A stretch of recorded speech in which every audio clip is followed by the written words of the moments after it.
Hello everyone, this is Mario's Lawyer. Now September 20th, 2019, aside from the raid of a government base without the raiding part, was a big day for Nintendo fans. We got a new Nintendo Switch model, a remake of a very unique Legend of Zelda adventure, Untitled Goose Game on Switch, and the next line of Amiibo. Well, let's see. I already made a video regarding the Nintendo Switch Lite. Check it out if you're interested. I'm not sure if I've got enough to say about Untitled Goose Game, so let's talk about Link's Awakening. And while we're at it, might as well talk about the new Link Amiibo as well. Ladies and gentlemen, I'm your host, Nicholas Ludford, and without further ado, let's awaken the video.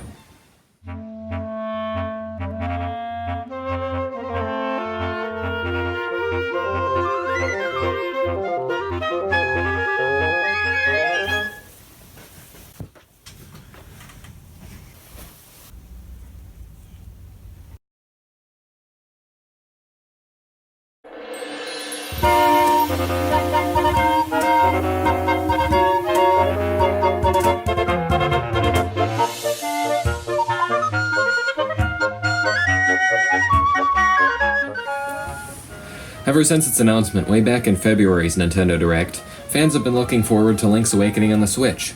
And you know a game is a big deal when stores announce a free bonus if you buy the game from them as opposed to other places. GameStop would give you a free Link's Awakening poster if you bought the game there.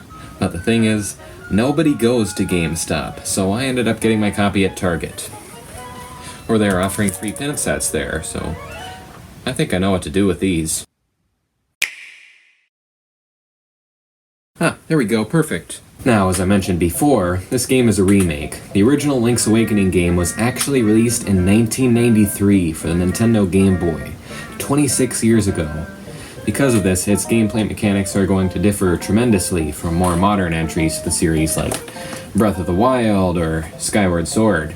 So we're first going to discuss what the game is like for those of us who haven't played the original version.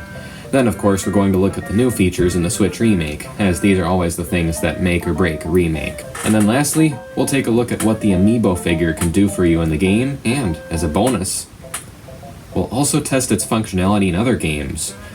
But for now, let's start how this game differs from other Legend of Zelda games you may be familiar with. For starters, we need to remember that many of the elements of the game were, of course, designed to look and feel natural with this piece of hardware, not this one. And some of those elements carried over to the Switch version, making this game different from other modern Zelda games. Link's Awakening was originally only the fourth Legend of Zelda title, after the original Legend of Zelda and Zelda 2 on the NES, and A Link to the Past on the Super Nintendo.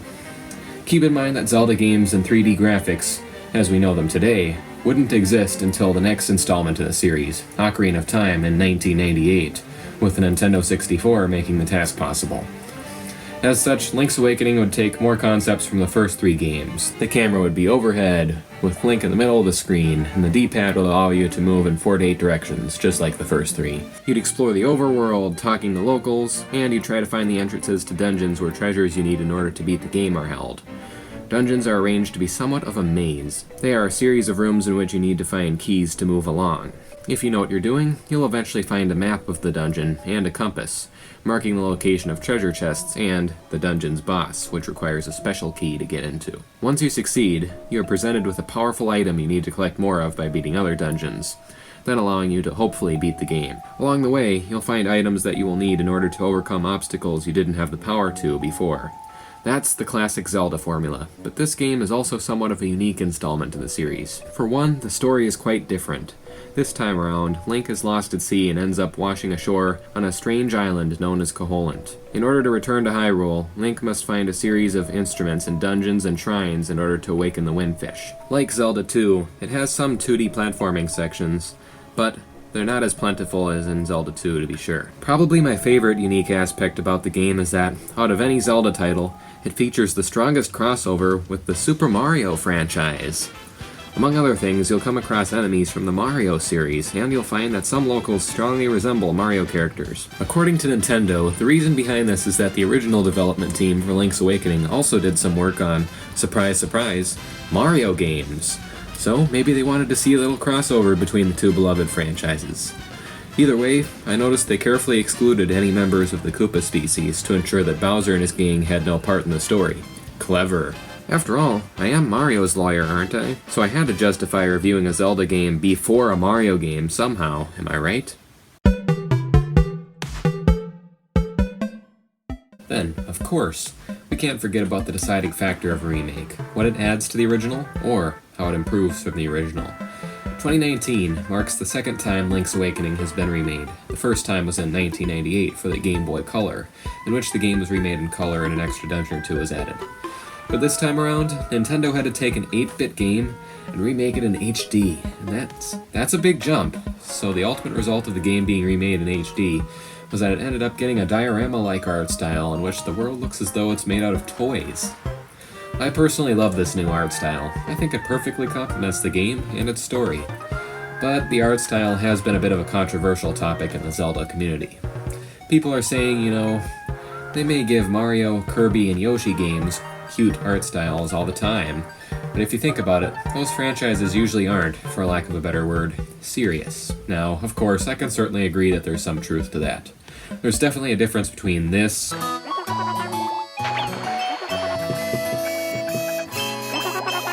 and this. Everything I've done up until now, it was all for nothing. But, as I mentioned before, this isn't your typical Zelda game.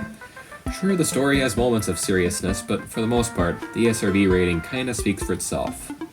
Now, aside from the new art style, sure there are a few minor changes those who played the original will notice, such as if you wanted to equip an item in the original version, you had to remove your sword or shield, but now, thanks to the addition of the X and Y buttons, you can equip up to 2 items at a time, but you'll always have your sword, shield, and power bracelet equipped. I kind of wish they'd make use of other buttons as well, though, such as the ZL and ZR buttons and the D-pad, maybe to equip things such as Rock's Feather or something. Because, come on, they made it work in Breath of the Wild, but this kind of feels like wasted potential. Getting back to my point, though, the only other major added feature was a new mode that replaced an activity from the original that involved the Game Boy camera accessory. This new mode is kind of like a Mario Maker for the Zelda series. As you beat the dungeons in the regular mode of the game, you can take the chambers of all the dungeons you beat and arrange them to create your own chamber dungeons. You don't really get to change what's in the chambers, though. You just choose which chambers you want to use and what order they're in. It could be a really fun mode, but there's a catch. The new chamber dungeon also supports the Legend of Zelda series Amiibo, so you could scan any Amiibo in the Legend of Zelda series, or any Super Smash Bros. Series Amiibo that features a Legend of Zelda series fighter. You can tap Amiibo to earn a bonus chamber the first time you tap them, but here's the catch. Unlike Mario Maker, the only way you can share your dungeons is by saving them to an Amiibo and tapping it to someone else's Nintendo Switch for them to play. Now, I really like Amiibo, but again, it kind of feels like wasted potential that you can't share your dungeons online to play anyone else's. To be fair, it kind of makes sense that there aren't many ways to share your dungeons since your creativity in designing them is much more limited compared to the Super Mario Maker games, but I still feel like there could have been more put into this mode. Alright, now I ended up pre-ordering this Amiibo over the summer because these things, at times, can be ridiculously understocked and 2 days after release impossible to find except on eBay for $100 a piece when the original MSRP was $15.99. But I guess the rarity is meant to be part of the fun.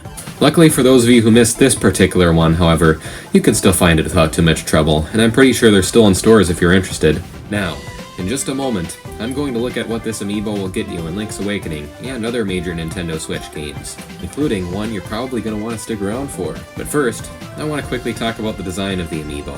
I really like it because, just like the Yarn Yoshi Amiibo from Yoshi's Woolly World, it's so satisfying to hold in your hands a little piece of the game and its art style. It's almost like you get to reach right through the screen and keep one little piece of the diorama world, or one piece of the soft yarn-knitted world in the Yoshi Amiibo's case. In addition, to really bring home its diorama-ness, if you will, this has got to be the shiniest Amiibo I've ever seen. Alright, now that I'm done sympathizing with the long-dead, oddly satisfying trend, I need not remind you that this is still a fully functional Amiibo, so let's take a look at what it does in Link's Awakening. Okay, so what it does is you can A, save your chamber dungeons to it if you don't have another Legend of Zelda series Amiibo, and B, you can add Shadow Link to a specific chamber in your dungeon, who is basically a mini-boss that fights the same way you do. Alright, moving on, we're going to test it in what is widely believed to be among one of the greatest games of all time, Breath of the Wild. Now, what usually happens is if you tap a regular Amiibo, you don't get a whole lot. You get maybe some food or something. Like, yeah, we got a little bit of food right there. But if you tap a Legend of Zelda series Amiibo, you're bound to get something great.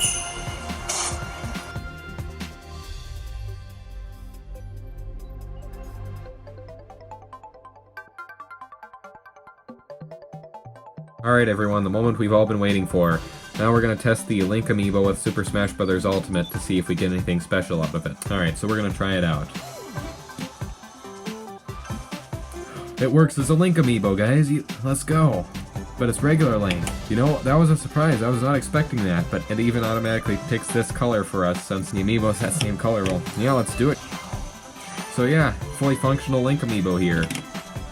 Looks as close as we can get to the actual Toon Link Amiibo. How about that? That adds a new level of value to the Link Amiibo, so make sure to keep this in mind if you want to buy one of these. I think I'd highly recommend it by now. Alright, so that's the game and the Amiibo for you. Now, I personally have not played the original, but I'd say this game is an instant classic. It has a unique way of finding a way to appeal to both the retro and modern gaming audience, and I must say, the game fits rather nicely under both categories. Whether it's worth $60 or not, however, is up for debate. I personally disagree with the fact that this remake costs as much as a new copy of Breath of the Wild. You'd have to add a lot more to this game for it to deserve the price of a premium game such as Breath of the Wild. In its current state, I think it ought to be a $40 game. It's a great way to introduce newcomers or a younger audience to the Zelda franchise, but otherwise, you should definitely get Breath of the Wild first.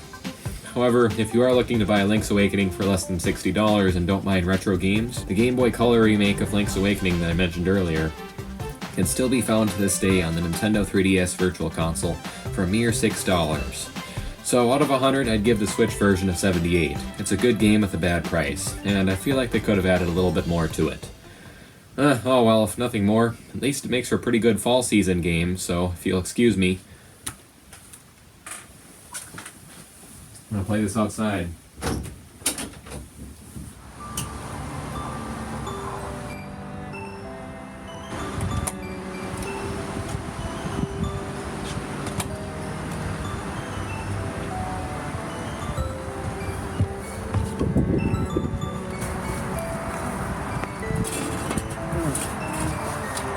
What a beautiful fall day, except it looks like it might rain soon.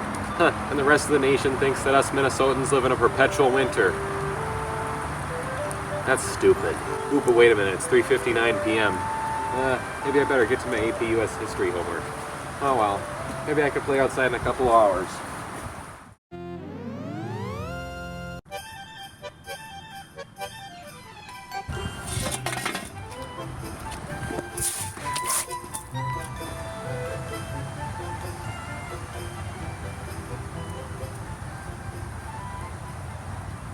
Never mind.